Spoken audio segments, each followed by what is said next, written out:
अंसार रजा साहब, अगर अपराधी किसी एक धर्म विशेष से ताल्लुक रखते हैं तो उसके बारे में बता रहे हैं केशव प्रसाद मौर्य। ये तो मतलब विकास की बात कर रहे हैं, सरकार में कैसा कानून का राज स्थापित हुआ है उसकी बात कर रहे हैं। प्रेम शुक्ला जी कह रहे हैं, और वो तो हमेशा ये बात करते हैं चुनाव से जोड़कर क्या नहीं देखना चाहिए इसे?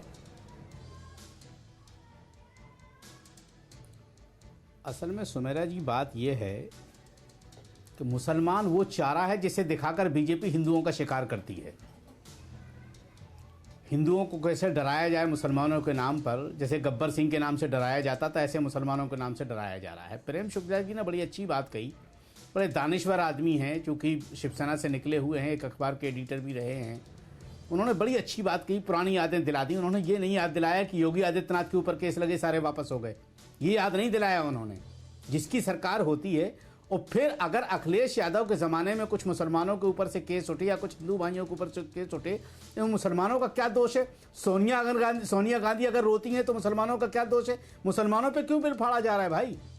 मुसलमानों ने इसमें क्या बिगाड़ा है? आप बार बार एक बात कहते हैं, हिंदू खतरे में, हिंदू खतरे, हिंदू खतरे में।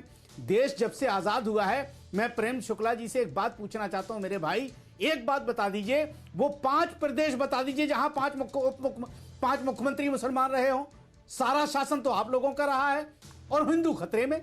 ठीक है, लेकिन जो आप मुद्दा उठा रहे हैं अंसार रजा साहब, उस पर संगीत रागी की प्रतिक्रिया ले लेते हैं। संगीत रागी जी, अंसार रजा का कहना है कि मुसलमान को चारे की तरह इस्तेमाल किया जाता है ताकि वोटों का ध्रुवीकरण किया जा सके। क्या इस रणनीति के तहत आगे बढ़ा जा रहा है? उत्तर प्रदेश में भी 2022 के इसी तरह से साधने की कोशिश है?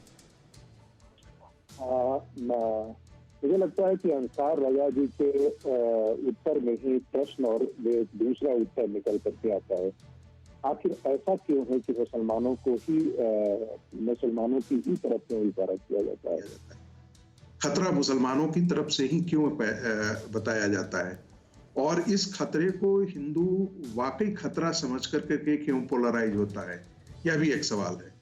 ऐसा इसलिए है क्योंकि इस देश में 1947 में विभाजन मुसलमानों ने थोपा था।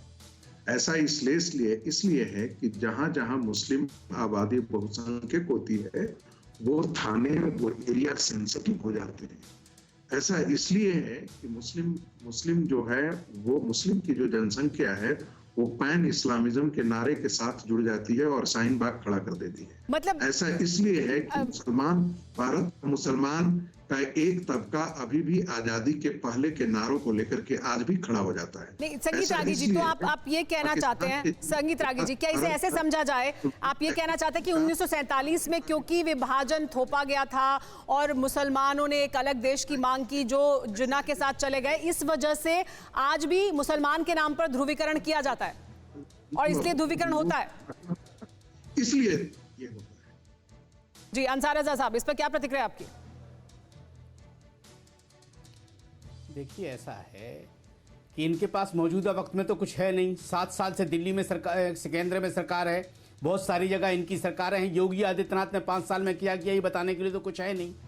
तो अब क्या करेंगे? 1947 में जाएंगे, फिर सोनिया गांधी के रोने पे जाएंगे, फिर बोको हराम पे जाएंगे? कुछ दिन के लिए कहने के लिए तो है नहीं। देखिए, बात यह है कि इस वक्त डिबेट ये होनी चाहिए कि जो उत्तर प्रदेश में 5 साल में योगी सरकार ने काम किए हैं, उस पर तो डिबेट करने की हिम्मत है नहीं इनकी। तो क्या करेंगे? मुसलमानों का नाम लेंगे। तो अंसार यही तो वो कह रहे हैं, यही तो क्या इसको ऐसे नहीं देखा जा सकता? वो यही कह रहे हैं कि देखिए, हमने कानून का राज स्थापित कर दिया, हमने धर्म के आधार पर भेदभाव नहीं किया, किसी भी धर्म के लोगों ने अपराध किया हमने उन्हें पकड़ लिया। योगी आदित्यनाथ ने सारे अपने ऊपर लगे केस वापस ले लिए।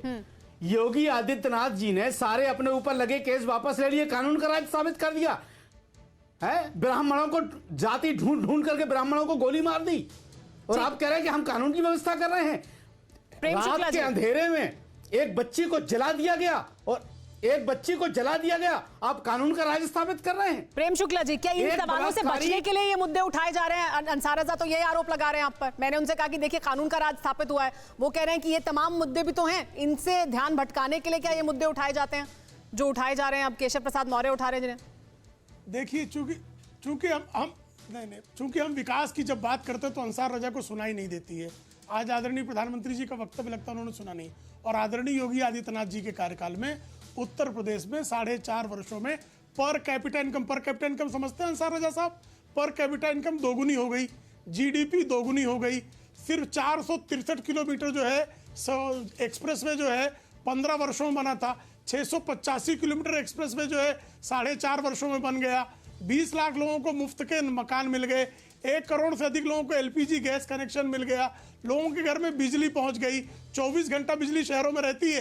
तो लगातार हम विकास की भी बात करते हैं, लेकिन जो लोग आतंकवादियों के धर्म के आधार पर आतंकवादियों से जब मुकदमा वापस लौट रहे थे, प्रेम शुक्ला जी, तब फिर जो इसकी तालियां जरूरत बजा क्यों रहे पड़ती थे, है? नाच रहे थे, उनको पीड़ा हो रही है। परवाह देश की, सोमवार से शुक्रवार रात 10 बजे TV9 भारतवर्ष पर।